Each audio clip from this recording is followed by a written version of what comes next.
Sementara ini pasangan-pasangan muda terutama yang ingin merencanakan kehamilannya rata-rata menggunakan itu ya.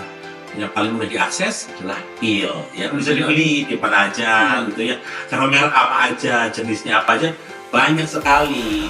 Dan selanjutnya ada kondom, apalagi kondom ya. wow, itu Rasanya sudah rasanya ada rasa strawberry, rasa durian, banyak dong. Rasanya dan banyaknya tipis. Tapi nggak ada yang rasa cabai kan? Nggak ada. Kalau yang rasanya cabai ataupun rasa yang lada itu nggak ada. Pedas nanti, panas, hot rasanya. Kalau rasanya hot cream itu nggak ada. Makanya nih ya, bagi ibu-ibu nih kurang. Dan tips yang paling mudah yaitu biasanya 14 hari setelah hari pertama, hari terakhir itu kondisi puncaknya. Ini lagi masa subur itu. Masa subur lagi tinggi-tingginya. Kadang-kadang sekarang bersih, mulai sholat gitu kadang-kadang. Ya. Berarti sampai 14 hari. Ini hari pertama hitnya. Oh, hari pertama berarti. Oh, berarti sekarang saya nggak sholat ya. Sekarang nggak sholat. Hari pertama ada melek gitu ya. Namanya nggak sholat.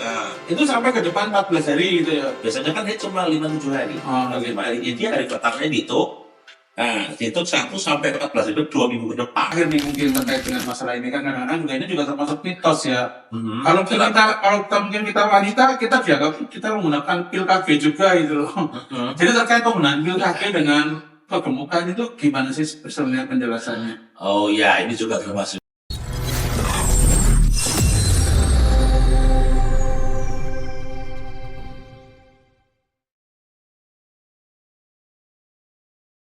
Bro, kita ketemu lagi.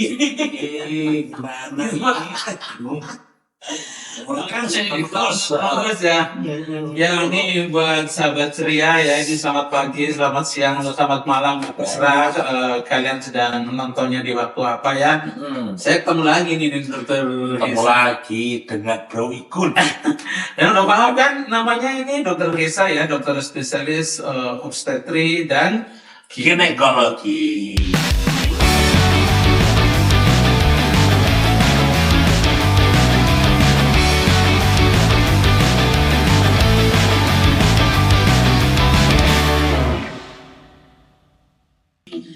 Hari ini kita mau ngobrol tentang apa ya? Kira-kira kemarin sebelumnya tentang apa?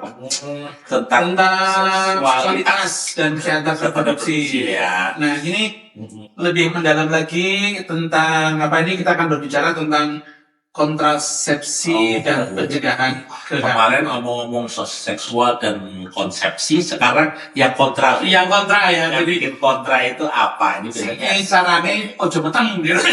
Ya carane ojo ngasih meteng ya. Bil gitu ya. Gimana? Ya oke. Nih dokter, nih kita kan kadang-kadang tahu ya di lapangan ya.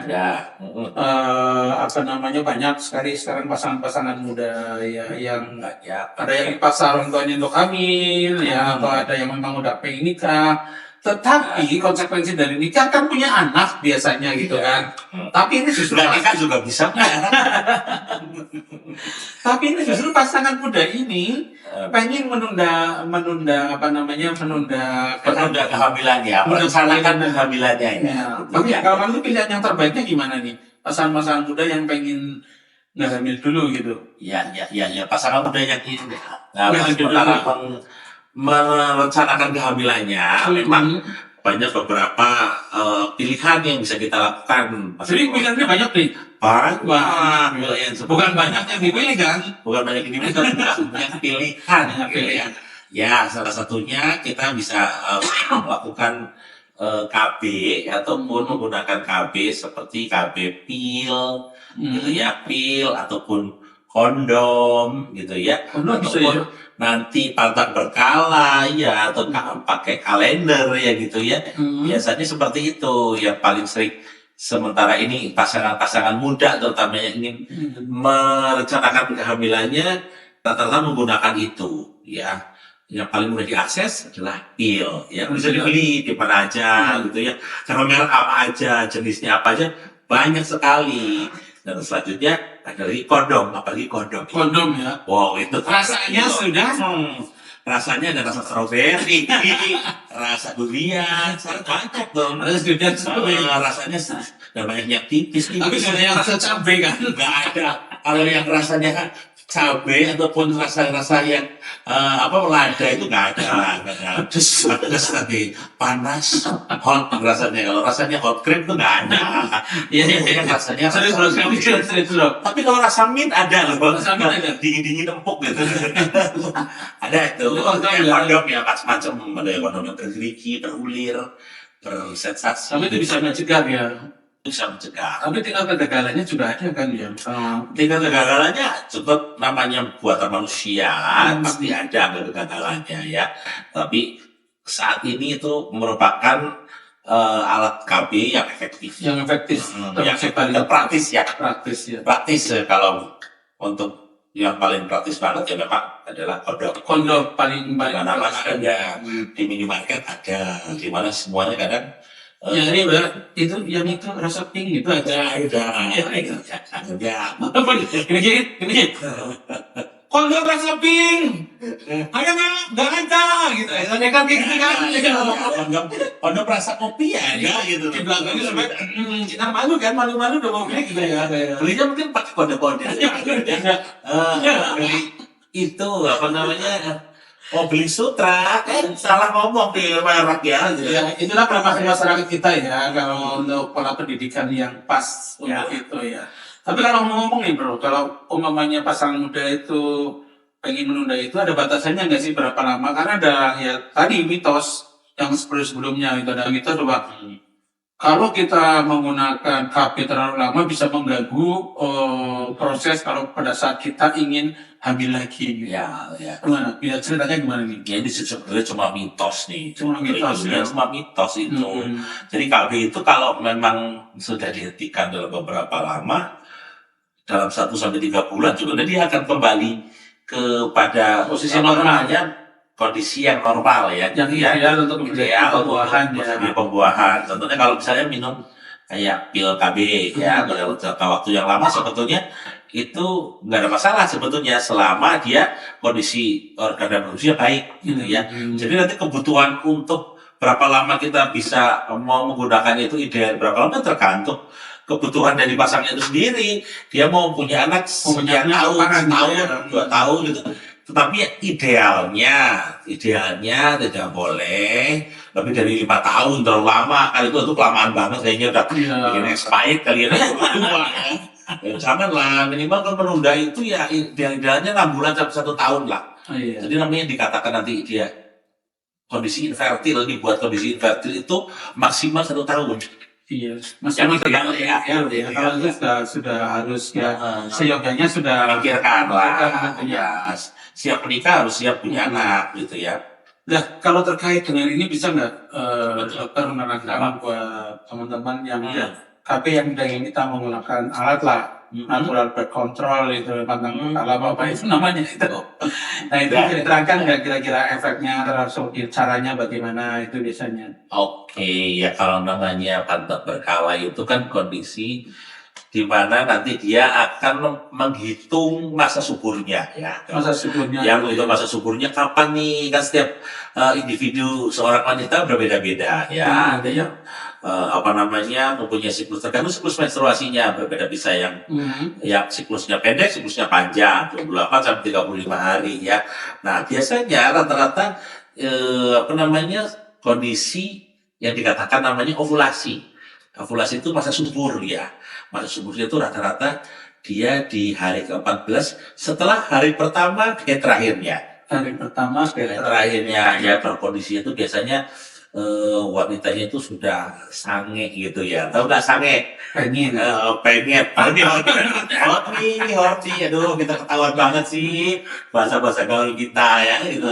Horny ya, sudah mulai horny, sudah mulai ingin melakukan hubungan seksual dalam intensitas yang cukup tinggi, dan sudah biasanya alat kelamin wanita itu sudah mulai lembab, sering lembab, mengeluarkan cairan-cairan, payudara mulai sedikit kencang gitu ya. Nah itu tanda-tanda dia sudah mulai mengalami ovulasi. Oh, jadi tanda ovulasi itu dia itu ya salah satunya Ya, salah satunya payudara kencang gitu ya, terus organ reproduksi vagina ataupun lebih basah ya. di bawah itu basah gitu, udah mulai lebam gitu ya. Kembang ya. Nah, dia akan membuat dia apa terangsang. Kamu terangsang senggol dikit, Iya, senggol dong gitu. Terus potong gitu. senggol dikit leng gitu ya.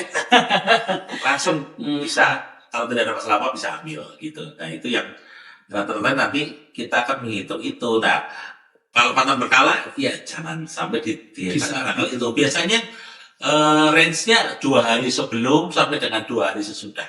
Oh, 2 hari sebelum dan 2 itu hari sesudah. ya range dia tingkat masa subur lah sedang pada puncak-puncaknya ya, maksimalnya di situ. Setelah tanggal itu kita bisa tahu masa subur kita ya, kalau bisa berhubungan suami istrinya yang tanpa pengaman ya setelah tanggal itu atau sebelum tanggal itu, Sebelum atau setelah tanggal itu ya yang kita tadi katakan range-nya itu. masa subur ini ya. Ya, katanya dia nggak subur kalau dia hamil. Sebenarnya kan saya tanyakan tadi berikutnya, bagaimana kita menghitung range masa subur itu? Berarti seperti ini ya. Tidak, seperti itu. Gampangannya nih ya, bagi ibu-ibu nih buat tips yang paling mudah yaitu biasanya 14 hari setelah hari pertama yang terakhir. Itu kondisi puncaknya. Itu lagi masa subur itu. Masa subur lagi tinggi-tingginya itu. Kadang-kadang saya sekarang bersih, mulai sholat gitu kadang-kadang. Ya, Berarti sampai 14 hari. ini hari pertama headnya. Oh, hari pertama berarti. Oh, berarti sekarang saya nggak sholat ya. Sekarang nggak sholat. Hari pertama ada melek gitu ya. Namanya nggak sholat. Itu sampai ke depan 14 hari gitu ya. Biasanya kan head cuma 5-7 hari. 5 hari. Jadi hari pertamanya dihitung. Nah, dihitung 1 sampai 14 itu 2 minggu ke depan. 2 minggu ke depan itu dia berarti itu lagi masa subur-suburnya. Jadi dihindari untuk tanpa penggunaan kontrasepsi. Ya, selain yang tanggal itu, tanggal itu bolehlah berhubungan suami istri. Tapi ya sekali lagi nggak menjamin ya. Aku nggak bisa kasih garansi kalau itu manusia ya. Yang pun Tuhan pengen jadi jadilah. Jadi aja. Sudah kayak jadi buat para sahabat ceria itu yang disampaikan Dokter Esa nih. Jadi jangan salah ya, itu masa subur itu untuk menghindari dengan yaitu tadi birth control gitu ya, itu hari pertama head atau saat kita mulai tidak sholat kita hitung 14 hari ke depan 14 hari ke depan 2 minggu baru ya, itu kesana dianggap sudah enggak ini masih subur karena 7 hari berarti paling subur banget ya setelah main sampai 7 hari gitu ya kemungkinannya itu sudah mulai itu. Jadi nah bro, ini yang terakhir nih mungkin terkait dengan masalah ini kan kadang-kadang juga ini juga termasuk mitos ya. Kalau mungkin kita wanita kita dianggap kita menggunakan pil KB juga gitu loh. Jadi terkait penggunaan pil KB dengan kegemukan itu gimana sih sebenarnya penjelasannya? Oh ya, ini juga termasuknya ini mitos juga nih, pil KB katanya bikin gemuk ya. Buktinya saya enggak nih ibu-ibu nih, saya dan dokter ikut pakai pil KB gemuk juga.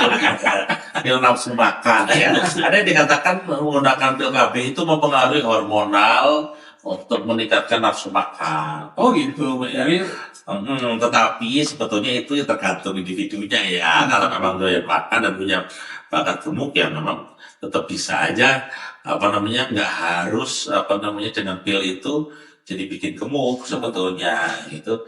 Jadi kenapa kalau eksternalnya ya diduga membuat gemuk, tapi itu tidak bisa dibuktikan secara ilmiah sebetulnya. Pil KB kalau memang bawaannya kurus tetap aja kurus.